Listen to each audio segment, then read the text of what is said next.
Assalamualaikum warahmatullahi wabarakatuh.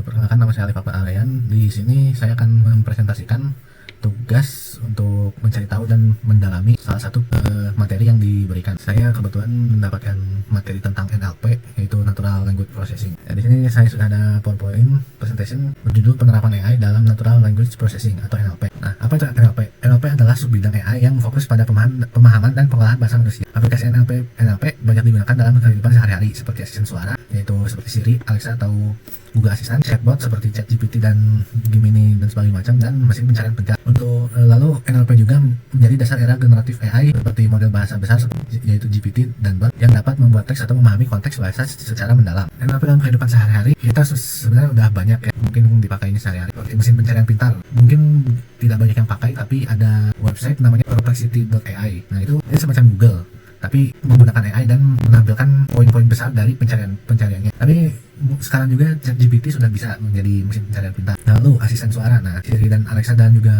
Google Assistant masuk ini. Mereka mendapatkan input suara kita, lalu dipahami dengan NLP dan dijadikan sebuah prompt untuk dimasukkan ke asistennya. Chatbot dan layanan pelanggaran otomatis itu mungkin seperti dalam website ada di bawahnya biasanya ada chat. Itu biasanya sekarang pakai AI untuk mempermudah dan mengurangi manusia. Untuk selanjutnya penerjemah otomatis seperti Google Translate dan DeepL, ya itu udah self explanatory sih. Dan generative AI ya seperti GPT, Claude dan segala macam itu masuknya ke situ. NLP dalam bisnis. Yang pertama adalah mempercepat pemahaman data teks dalam jumlah besar. Itu mungkin seperti punya spreadsheet banyak datanya, ingin dipahami dengan sekilas, gunakan NLP. Tapi meskipun saya kurang setuju dengan poin ini, ya memang sering digunakannya untuk itu. Karena itu kadang ngaco, meskipun sudah diberikan data di depannya, malah dia tidak menggunakan data itu. Dan poin selanjutnya juga membantu pengambilan keputusan bisnis, ya sama, kurang setuju saya dengan ini, tapi ya memang banyak yang menggunakan, jadi ya saya masukkan saja. Menghemat biaya dan mempercepat komunikasi, memang betul menghemat biaya dan mempercepat, tapi terkadang lebih enak kalau memang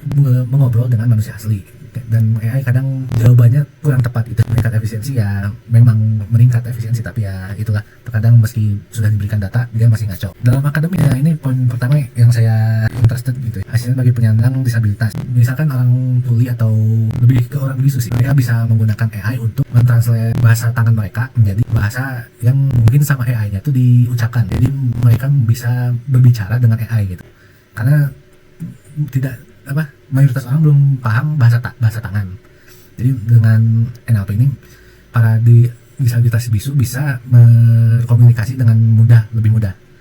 Lalu konversi tulisan tangan ke dokumen ketik, ya mungkin untuk beberapa orang yang tidak bisa mengetik atau tidak punya alatnya, mereka menulis di kertas lalu di foto atau dikirim kemana, kertas itu langsung menjadi dokumen Word gitu. Untuk poin selanjutnya penerjemah, mungkin ya seperti Google Translate dan DeepL tadi untuk menerjemahkan bahasa asing atau bahasa yang sudah hilang menjadi bahasa yang masih ada. Lalu dalam kreativitas, penulisan kreatif dan asistif tool ini mungkin kayak misalkan seorang sedang membuat novel, dia kreatif blog tuh, nanya AI ini kira-kira bisa dieksplain bagaimana, lalu mental blocknya menghilang karena mendapat ide dari AI. Kekhawatiran dan etika dalam NLP, nah ini yang saya tadi jelaskan, bias dalam data pelatihan, halusinasi konten, itu yang tadi bisnis. Kadang mereka AI itu dikasih data, tapi mereka malah lebih memilih untuk membuat data mereka sendiri daripada membaca data yang sudah ada lalu diproses. Kadang mereka lebih memilih untuk membuat data sendiri dan memproses data itu. Dan privasi dan keamanan data juga, mungkin kalau datanya seperti KTP atau apa, nah itu diprosesnya di mana dan disimpan kemana. Siapa tahu ada kebocoran data dan ya nomor KTP kemana-mana. Nah, lalu untuk masa depan NLP, kemajuan model bahasa besar, generatif dan ringkasan cerdas, etika dan privasi, mengurangi bias kesalahan, integrasi lintas industri, regulasi dan tanggung jawab sosial. Kayak ini mayoritas sudah dijelaskan sebelumnya, tapi mungkin beberapa dari kemajuan model bahasa besar, ya itu agar mungkin bahasa yang dikeluarkan AI lebih manusia. Untuk etika privasi yang tadi disimpan datanya di mana, dan mengurangi bias dan kesalahan itu karena mayoritas dilatihnya oleh dokumen, buku dan publik, mungkin akan lebih condong ke dalam politik yang ada di publik dan tidak terlalu personal gitu untuk biasnya. Untuk presentasi mungkin cukup segitu saja. Terima kasih telah menonton. Wassalamualaikum warahmatullahi wabarakatuh.